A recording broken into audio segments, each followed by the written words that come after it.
Hi friends, அஸ்ஸலாமு அலைக்கும். எல்லோரும் நல்லா இருக்கீங்களா? நாங்கள் ரொம்பவே நல்லாயிருக்கோம். இன்றைக்கி நம்ம நல்ல வாசனையான சூப்பரான டேஸ்ட்டில் மத்தி மீன் குழம்பு எப்படி செய்கிறதுன்னு பார்க்கலாம். அதுக்கு ஒரு 1/2 கிலோ மத்தி மீனை நல்லா க்ளீன் பண்ணி வாஷ் பண்ணி எடுத்து வச்சுருக்கேன்.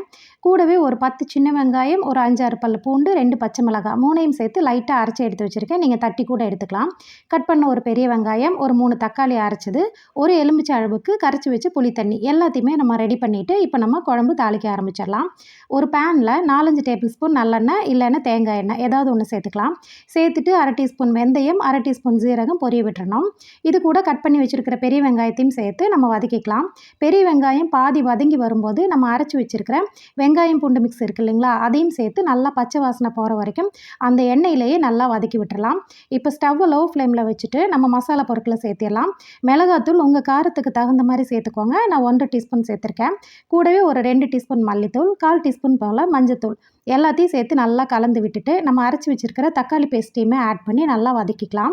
ஒரு 2-3 நிமிஷத்துக்கு வதக்கினதுக்கு பிறகு நல்லா உங்களுக்கு ஓரளவுக்கு வதங்கி வந்துடும். இப்போ நம்ம குழம்புக்கு தேவையான கல் உப்பையுமே கரைச்சி வச்சுருக்கிற புளி தண்ணியுமே சேர்த்துக்கலாம். சேர்த்துட்டு உங்களுக்கு எந்த அளவுக்கு குழம்பு தேவையோ அந்த அளவுக்கு ஒரு 3 டம்ளர் தண்ணி, நான் 3 டம்ளர் சேர்த்துருக்கேன், அதையும் சேர்த்து நல்லா கலந்து விடுங்க.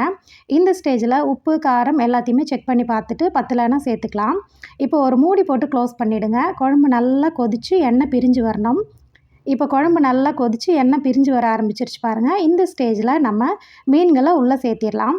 இந்த மத்தி மீன் பார்த்திங்களா, மற்ற மீன்களை விட சீக்கிரமாகவே வெந்து வந்துடும். ஹெல்த் பெனிஃபிட்ஸுமே மற்ற மீன்களை விட அதிகமாக இருக்குது. மீன் சேர்த்துட்டு ஒரு 2 நிமிஷத்துக்கு மட்டும் கொதிக்க விடுங்க. நான் ஒரு 1/2 மூடி தேங்காயை துருவி தேங்காய் பால் எடுத்து வச்சுருக்கேன். இப்போ அதை இது கூட சேர்த்திடலாம். தேங்காய் பால் சேர்க்கும்போது குழம்போட ருசி வேறு லெவலில் இருக்கும். இந்த மீன் குழம்புக்கு இன்னும் அதிகமான ருசியும் கொடுக்கும். தேங்காய் பால் சேர்த்துட்டு ரொம்ப நேரம் கொதிக்க விட்டுறக்கூடாது. ஒரு 2 நிமிஷத்துக்கு மட்டும்தான் கொதிக்க விடணும். கொதிக்க விட்டுட்டு ஸ்டவ் ஆஃப் பண்ணிவிடுங்க.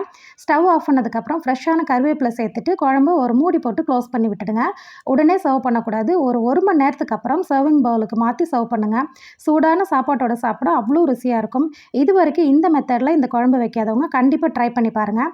எப்படி இருந்துச்சு அப்படிங்கிறத கமெண்டில் சொல்லுங்கள். நம்ம சேனலை புதுசாக பார்க்குறவங்க நம்ம சேனல் ஆஹா வேர்ல்டு சப்ஸ்கிரைப் பண்ணுங்கள்.